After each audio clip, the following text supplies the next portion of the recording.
Winds of 200 miles per hour leveled a town with 13 minutes of warning. A magnitude 7.5 earthquake snapped a 1,200-meter bridge in seconds.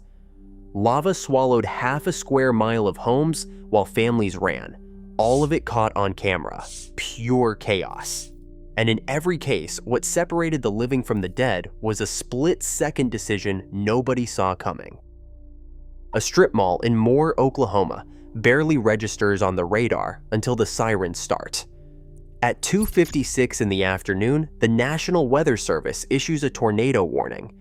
13 minutes later, winds top 200 miles per hour as an EF5 tornado barrels straight toward a convenience store. Inside, security cameras capture every detail. Shelves tremble, ceiling tiles rain down. Shoppers glance up, then drop to the floor as the windows implode. The entire front wall is sucked outward in a split second. Outside, cars tumble like toys. The building groans under the pressure, then surrenders. A section of the roof peels away, exposing the chaos inside. For those trapped within, there is no time to weigh options. Some crawl under counters, others huddle against the back wall.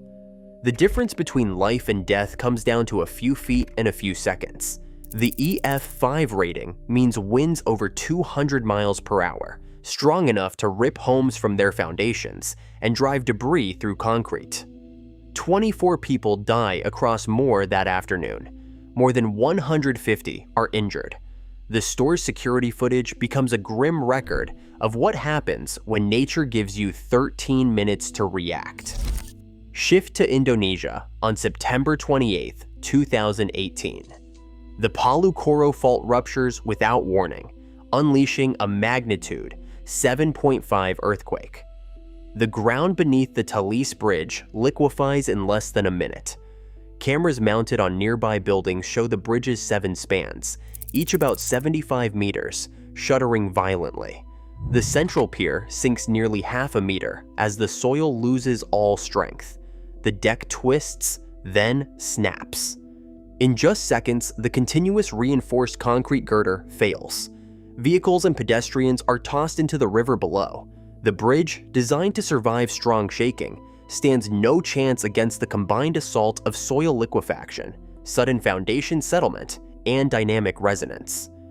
The official reports later confirmed that soil structure interaction, not just vibration, accounts for most of the collapse energy. Over 2,000 people die across the region. The Talise Bridge, once a vital link, becomes a symbol of how quickly the ground can betray even the strongest design.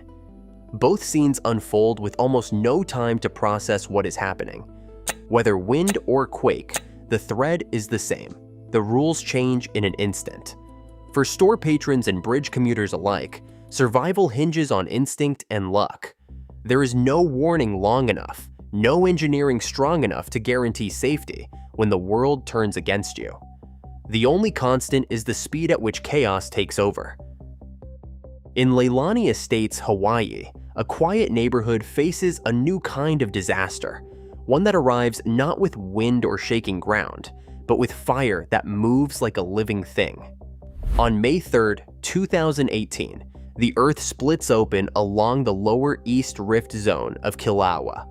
Lava fountains burst from the ground, reaching heights of 70 meters.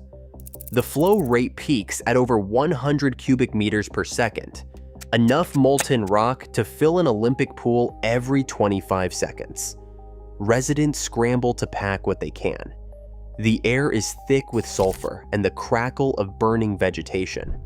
Sirens blare, but there is no clear path out. Within hours, the first fissures carve a line through backyards and across streets.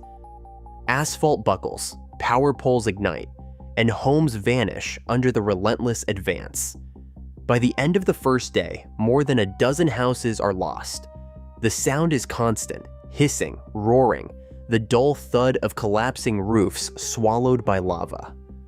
USGS volcanologist Dr. Linda Poland describes the scene as a geologic flood. She tracks the effusion rate, noting that the peak, over 100 cubic meters per second, rivals the most violent eruptions in Hawaiian history. The flow is not a single river, but a spreading front, splitting into lobes that branch and rejoin, moving unpredictably. Crews monitor the perimeter with drones and thermal cameras, but the fire line expands faster than anyone expects. By the time the eruption slows, the lava has covered more than 13 square miles, an area larger than San Francisco. Entire subdivisions are erased. The final map, pieced together from satellite images and field surveys, shows a patchwork of black rock where neighborhoods once stood.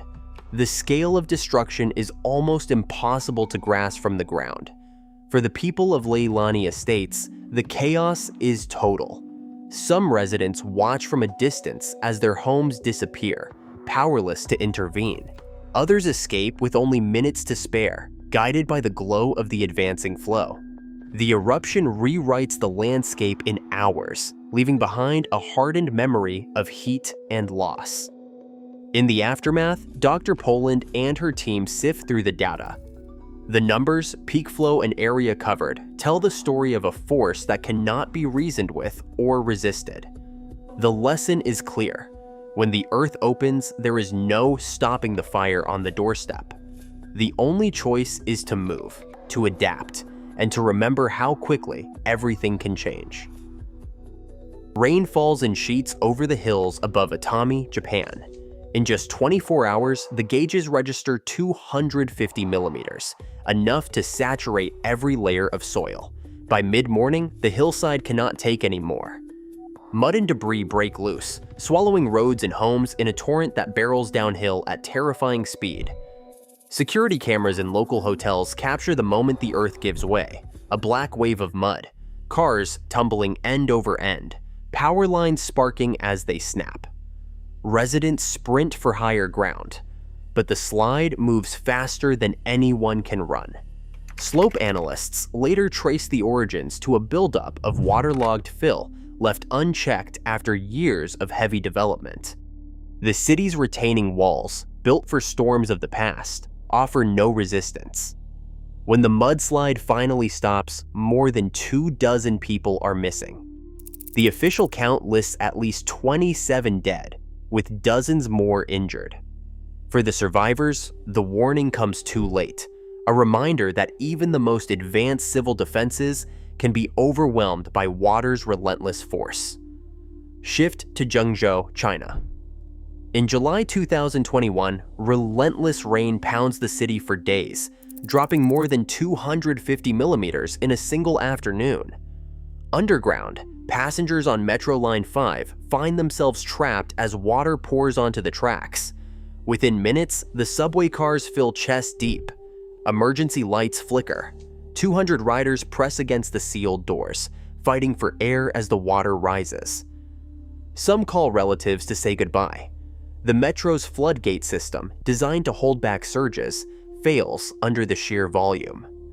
Outside, hydrologists measure rainfall totals not seen in decades. Inside the tunnel, rescue crews work against the clock. By the time the last passenger emerges, 30 lives are lost. The footage, grainy and claustrophobic, shows a modern system brought to its knees by a storm that exceeds every design limit. Both incidents expose the thin margin between safety and disaster when water finds a way past the barriers meant to hold it back. Outside Norilsk, Russia, winter buries the land in silence. On February 1st, 2021, that quiet shatters. A weak layer deep in the snowpack collapses, and 500,000 cubic meters of snow are released, enough to fill 200 Olympic pools. The avalanche barrels down, swallowing maintenance sheds and trapping mine workers inside. Some reach the exits in time. Others are buried as snow piles to the rooftops. Rescue crews dig through the night, but 8 workers are lost before the search ends. Dr. Irina Zhdanova, a Russian avalanche scientist, traces the disaster to a sudden temperature spike that destabilized the upper layers. In the aftermath, regulations for shelter construction are rewritten, but for the families left behind, the loss is irreparable. Far to the southwest, in Germany's Ahrtal Valley, on July 14, 2021, a different kind of threat arrives. Rain falls relentlessly, pushing river gauges to their limits. Sensors along the Ahr River fail, one struck by lightning, another silenced when its backup battery dies. The automated flood warning system, designed to filter out false alarms, misses the real danger. Water rises unseen, cresting at 3.4 meters above normal before any citywide alert sounds. Shop owners wake to water pouring through their doors, and entire blocks vanish under the flood. The economic toll surpasses 1.5 billion euros. Dr. Katrin Weiss, a hydrologist, later calls it a cascade of small failures: sensor outages, software blind spots, delayed manual readings. In Ahrtal, the difference between warning and disaster is measured in minutes and the reliability of a single data point. When systems fail, chaos needs no invitation. Every routine moment holds the potential for instant upheaval. In an era where cameras never blink, chaos is no longer hidden or rare. It is broadcast, analyzed, replayed. Today's unpredictability is not an exception. It is a constant. The only certainty is how quickly normal can turn into history. Stay aware.